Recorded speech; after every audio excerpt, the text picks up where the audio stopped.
ഹൈറിച്ചിനെ കുറിച്ച് E D അവർക്ക് ഒഴിവ് കിട്ടിയപ്പോൾ വന്ന് ഒരു അന്വേഷണം നടത്തി. അന്വേഷണം നടത്തി അതുപോലെ തന്നെ തിരിച്ചു പോയി എന്ന് നുണ പ്രചരിപ്പിക്കുന്ന ഹൈറിച്ചിലെ കൂട്ടിട്ടതും കൂട്ടിടാത്തതുമായിട്ടുള്ള മുതലാളിമാർക്കുള്ള മറുപടിയാണ് ഈ വീഡിയോ. ഈ വീഡിയോയിലൂടെ നിങ്ങൾക്ക് എല്ലാവർക്കും ഇ ഡിയുടെ 24-ാം തീയതി തയ്യാറാക്കിയ റിപ്പോർട്ടിൻ്റെ മലയാളത്തിലുള്ള പരിഭാഷ ആണ് തരാനായിട്ട് പോകുന്നത്. ഇനിയും നിങ്ങൾ ഈ കാര്യം പറഞ്ഞ് ആളുകളെ പറ്റിക്കരുതെന്ന് അഭ്യർത്ഥിക്കുകയാണ്. Order of freezing under section 17 PMLA 2022. Money lending ആക്ടിൻ്റെ 2002 മണി ലെൻഡിങ് ആക്ട് പ്രകാരം സെക്ഷൻ 17(1)A പ്രകാരം അസറ്റുകൾ ഫ്രീസ് ചെയ്യാനുള്ള ഓർഡറാണ് ഇത്. SG കവിത്കർ എന്ന് പറഞ്ഞ അസിസ്റ്റന്റ് ഡയറക്ടർ, ഇ ഡിയുടെ കൊച്ചി സോണൽ ഓഫീസിലെ അസിസ്റ്റന്റ് ഡയറക്ടർ, അതുപോലെ ദിനേഷ് പച്ചൗരി എന്ന് പറഞ്ഞിട്ടുള്ള അസിസ്റ്റന്റ് ഡയറക്ടറുടെ ഓതറൈസേഷനോടുകൂടി ഇറക്കിയിട്ടുള്ള സെർച്ച് ഓർഡർ പ്രകാരം Highrich smart tech, Highrich online shoppe, അവരുടെ പ്രൊമോട്ടർമാർ, അവരുടെ അസോസിയേറ്റഡ് കമ്പനികൾ, ഇവയെ സെർച്ച് ചെയ്യാനും അവിടെ നിന്ന് സംഗതികൾ പിടിച്ചെടുക്കാനും അതുപോലെ ഫ്രീസ് ചെയ്യാനും PMLA 2002 സെക്ഷൻ 17(1)A പ്രകാരമുള്ള ഉത്തരവാണ് ഇത്.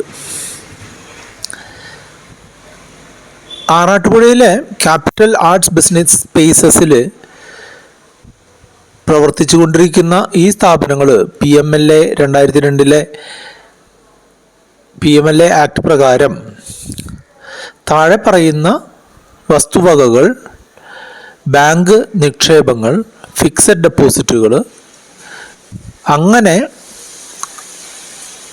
ഉള്ള എല്ലാ അസറ്റുകളും ഫ്രീസ് ചെയ്യാനായിട്ട് തീരുമാനിച്ചിരിക്കുകയാണ്. Smart tech, Highrich online shoppe, അവരുടെ പ്രൊമോട്ടർമാരുടെ സ്ഥാപനങ്ങൾ ഇവയിൽ 23/1/2024 24/1/2024 സെർച്ചുകൾ നടക്കുകയുണ്ടായി.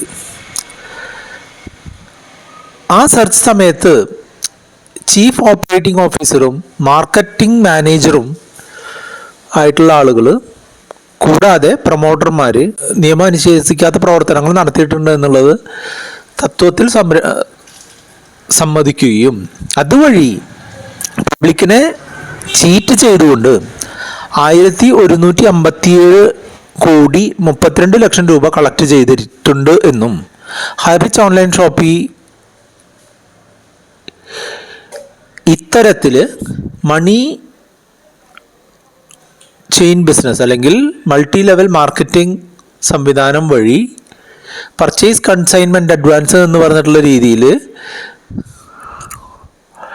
ആണ് ഇവർ പണം കൈപ്പറ്റിയിട്ടുള്ളത് എന്ന് സ്ഥാപിക്കാനായി ശ്രമിക്കുന്നുണ്ട് എന്നുണ്ടെങ്കിലും അതിന് സാറ്റിസ്ഫാക്ടറി ആയിട്ടുള്ള ഒരു തെളിവും അല്ലെങ്കിൽ അതിനുള്ള ഒരു എക്സ്പ്ലനേഷനും അവർക്ക് തരാനായിട്ട് സാധിച്ചിട്ടില്ല. ഈ കളക്ഷനുകൾ ഗ്രോസറി പിൻ 19.21 രൂപയുടെയും HR കോയിൻ 1138.11 രൂപയുടെയുമാണ് എന്നാണ് കണ്ടെത്തിയിട്ടുള്ളത്. ഇങ്ങനെ കളക്ട് ചെയ്തിട്ടുള്ള പണം അവരുടെ മെമ്പർമാരുടെ ഇടയ്ക്ക് ഇൻസെൻറ്റീവായും കമ്മീഷനായും ഒരു പോൺസി സ്കീം പ്രകാരത്തിൽ കൈമാറ്റം ചെയ്യപ്പെടുകയാണ് ചെയ്തിട്ടുള്ളത്. ബാക്കിയുള്ള പണം ഈ കമ്പനിയും അതിൻ്റെ പ്രൊമോട്ടർമാരും മറ്റ് തരത്തിലേക്കുള്ള അസറ്റുകളായിട്ട് മാറ്റിയിട്ടുണ്ട് എന്നാണ് ഇതിൽ നിന്ന് മനസ്സിലാകുന്നത്.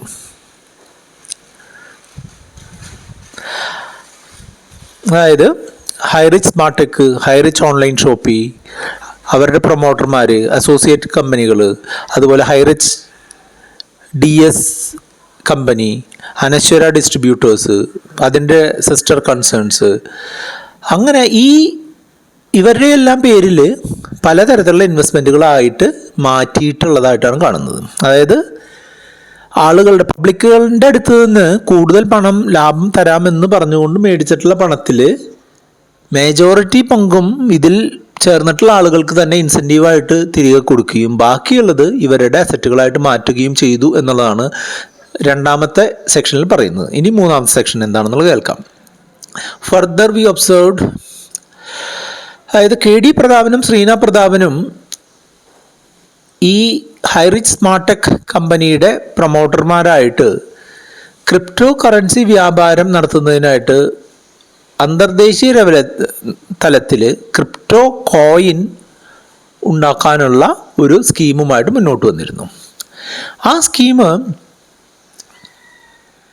ഈ കമ്പനിയുടെ HR ക്രിപ്റ്റോ എന്ന് പറഞ്ഞിട്ടുള്ള ടോക്കൺ, അതിലേക്ക് പൈസ സ്വരൂപിക്കുക ഉണ്ടായി എന്നുണ്ടെങ്കിലും ഒരു ക്രിപ്റ്റോ എക്സ്ചേഞ്ചുകളും ഇതുവരെയും അത്തരമൊരു കോയിൻ പ്രോസസ്സ് ചെയ്തിട്ടില്ല എന്നാണ് മനസ്സിലാക്കുന്നത്. ഫിനാൻഷ്യൽ ഇയർ 2022-23 കമ്പനി 20 കോടി രൂപ ആളുകളുടെ അടുത്ത് നിന്ന് അഡ്വാൻസായി കളക്ട് ചെയ്യുകയും 8,11,001 രൂപ അധിക ലാഭം തരും എന്ന് വിശ്വസിപ്പിച്ചുകൊണ്ട് ക്രിപ്റ്റോ കറൻസിയിലേക്ക് സ്വീകരിക്കുകയും ചെയ്തിട്ടുണ്ട്. 15% ഇൻട്രസ്റ്റും 500% ആനുവൽ പ്രോഫിറ്റുമാണ് ഇവർ അഷ്യൂർ ചെയ്തിട്ടുണ്ടായിരുന്നത്. അതുപോലെ പുതിയ കസ്റ്റമേഴ്സിനെ ഇൻട്രൊഡ്യൂസ് ചെയ്യുന്ന സമയത്ത്, പുതിയ കസ്റ്റമേഴ്സിനെ ചേർക്കുന്ന സമയത്ത് 30% ഡയറക്റ്റ് റെഫറൽ ഇൻകവും കൊടുക്കാമെന്ന് പറഞ്ഞിട്ടുള്ളത് ഇവിടുത്തെ നിയമങ്ങളുടെ ലംഘനമാണ് എന്നാണ് സൂചിപ്പിക്കുന്നത്. ഇങ്ങനെ ഉള്ള ഫണ്ടുകൾ സ്മാർട്ടെക് പ്രൈവറ്റ് ലിമിറ്റഡിലേക്ക് ട്രാൻസ്ഫർ ചെയ്യുകയാണ് ഉണ്ടായിട്ടുള്ളത്. അതുപോലെ ഹൈറിച്ചിൻ്റെ അധീനതയിലുള്ള മൂവബിൾ ആയിട്ടുള്ള പ്രോപ്പർട്ടികളും അതുപോലെ ബാങ്കുകളിലുള്ള ക്രെഡിറ്റ് ബാലൻസ്, അതിൻ്റെ ബാങ്കുകളുടെ ക്രെഡിറ്റ് ബാലൻസ് എങ്ങനെയാണെന്ന് വെച്ചാൽ HDFC ബാങ്കിൽ പല അക്കൗണ്ടുകളിലായിട്ട് 45,61,65,208 രൂപയും, ഇൻഡസ്ഇൻഡ് ബാങ്കിൽ 2,14,95,883 കോടിയും, IDFC ഫസ്റ്റ് ബാങ്കിൽ അനശ്വര ഡിസ്ട്രിബ്യൂട്ടേഴ്സിൻ്റെ പേരിൽ 11,96,815 രൂപയും, ICICI ബാങ്കുകളിൽ പല അക്കൗണ്ടുകളിലായിട്ട് 28,98,52,368 രൂപയും, അങ്ങനെ ടോട്ടൽ 76,86,99,838 രൂപയുമാണ് ഇവരുടെ സേവിങ്സ് അക്കൗണ്ടുകളിലുള്ളത്. അതുപോലെ FDകളായിട്ട് HDFC ബാങ്കിൽ 70,51,48,089 രൂപയും, ICICIയിൽ 65,07,50,739 കോടി രൂപയുമുണ്ട് എന്നും കണ്ടെത്തി. അങ്ങനെ ബാങ്ക് ബാലൻസും ഫിക്സഡ് ഡെപ്പോസിറ്റുകളുടെ പ്രിൻസിപ്പലും കൂടെ കൂട്ടുമ്പോൾ 212,45,98,666 രൂപയാണ് കണ്ടെത്തിയിട്ടുള്ളത്.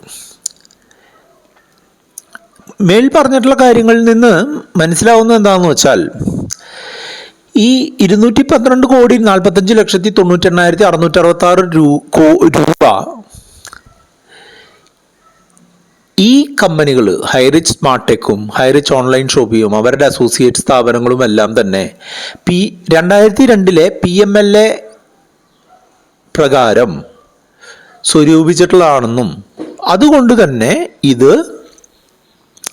ഈ രൂപ മറ്റൊരു തരത്തിൽ ട്രാൻസ്ഫർ ചെയ്യാതെ ഇരിക്കുന്നതിനായിട്ട്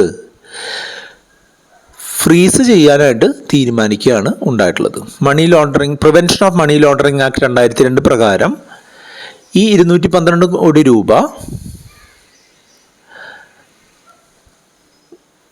മറ്റു കാര്യങ്ങൾക്കായിട്ട് ട്രാൻസ്ഫർ ചെയ്യാതിരിക്കാനായിട്ട് ഫ്രീസ് ചെയ്യുകയാണ് എന്നാണ് SG കവിക്കർ എന്ന് പറഞ്ഞ അസിസ്റ്റന്റ് ഡയറക്ടർ, എൻഫോഴ്സ്മെന്റ് ഡയറക്ടറിലെ കൊച്ചി ബ്രാഞ്ചിലെ അസിസ്റ്റന്റ് ഡയറക്ടർ ഉത്തരവിട്ടിട്ടുള്ളത്. അത് ബാക്കിയുള്ള ആളുകൾക്കൊക്കെ കോപ്പി ചെയ്തിട്ടുണ്ട്. ഇനിയും നിങ്ങൾ ഇതിൽ നിക്ഷേപിച്ചിട്ടുള്ള ആളാണ് എന്നുണ്ടെങ്കിൽ ഇതിൽ കൂടിയൊരു എവിഡൻസ് ഒരാൾക്കും തരാൻ സാധിക്കുമെന്ന് എനിക്ക് തോന്നുന്നില്ല. ഇനി അതല്ല, നിങ്ങളുടെ മുതലാളിമാർ പറയുന്ന രീതിയിലാണ് എന്ന് നിങ്ങൾക്ക് തോന്നുന്നുണ്ട് എന്നുണ്ടെങ്കിൽ നിങ്ങൾ തീർച്ചയായിട്ടും ജയ് ഹൈറിച്ച് എന്ന് ഈ വീഡിയോയ്ക്കും കമൻറ്റുകൾ രേഖപ്പെടുത്തണമെന്ന് അഭ്യർത്ഥിക്കുകയാണ്. എല്ലാ ആളുകളെയും എല്ലായ്പ്പോഴും പറ്റിക്കാൻ സാധിക്കില്ല എന്നുള്ളത് ഒരു ലോക നിയമമാണ്. അതുപോലെ തന്നെ മണി ചെയിൻ കമ്പനികൾ, പോൺസി സ്കീം പ്രകാരം പ്രവർത്തിക്കുന്ന മണി ചെയിൻ കമ്പനികൾ ഒരു കാലത്തും ഒരു ലെവലിനപ്പുറം പോവില്ല എന്നുള്ളത് മറ്റൊരു സത്യമാണ്. മറ്റൊരു സത്യം കൂടെ ഞാൻ പറയാം. നിങ്ങൾ ഇതിൽ പണം നഷ്ടപ്പെട്ടിട്ടുള്ള ആൾക്കാരാണെന്നുണ്ടെങ്കിൽ നാളെ ഇതേ പ്രതാപനും ഇതേ ശ്രീനയും ജാമ്യമെല്ലാം നേടി മറ്റൊരു കമ്പനി സൂപ്പർ റിച്ച് എന്ന് പറഞ്ഞ് വന്നാലും നിങ്ങൾ വീണ്ടും ഇതിൽ പോയി തലവെച്ച് കൊടുക്കും എന്നും ഞങ്ങൾക്കറിയാം. ഒരു സോഷ്യൽ റെസ്പോൺസിബിലിറ്റിയുടെ ഭാഗമായിട്ട് ഏതാണ്ട് 5 മാസം മുൻപ് ഏറ്റെടുത്തിട്ടുള്ള ഒരു ദൗത്യത്തിൻ്റെ ഏതാണ്ട് പരിസമാപ്തിയിലേക്ക് എത്തുകയാണ് എന്നുണ്ടെങ്കിലും ഈ സമൂഹത്തിൽ ഫിനാൻഷ്യൽ എഡ്യൂക്കേഷൻ കൃത്യമായിട്ട് ലഭിച്ചില്ല എന്നുണ്ടെങ്കിൽ ഇതേപോലുള്ള തട്ടിപ്പുകൾ ഇനിയും ആവർത്തിക്കുമെന്ന് നമുക്ക് പൂർണ്ണമായിട്ടുള്ള ഉറപ്പുണ്ട്. എങ്കിലും നമ്മളുടെ സൈഡിൽ നിന്നുള്ള ആ ശ്രമങ്ങൾ വീണ്ടും തുടരുമെന്ന് മാത്രം പറഞ്ഞുകൊണ്ട് വീണ്ടും ഇത്തരം ഒരു സ്കീമിനെ പറ്റിയിട്ട് പറയാൻ ഇടവരുത്തരുത് എന്ന് ആഗ്രഹിച്ചുകൊണ്ട് നിർത്തുകയാണ്. ഇതിനെ പറ്റിയിട്ട് നമ്മൾ മുൻപ് ചെയ്തിട്ടുള്ള 2 വീഡിയോകളുണ്ട്. അത് കണ്ടു കഴിഞ്ഞാൽ നിങ്ങൾക്ക് കൂടുതൽ അറിയാനായിട്ട് സാധിക്കും. അതുമാത്രമല്ല, റുപ്പി മങ്കിൻ്റെ ചാനലിലെ വീഡിയോകൾ നിങ്ങൾക്ക് പരിശോധിച്ച് കഴിഞ്ഞാൽ നിങ്ങൾക്കൊരു ബേസിക് ഫിനാൻഷ്യൽ അവയർനെസ് ഉണ്ടാക്കാനുള്ള മെറ്റീരിയൽ അതിലുണ്ട്. എല്ലാവരും അത് ഉപയോഗപ്പെടുത്തണം എന്ന് അഭ്യർത്ഥിക്കുകയാണ്.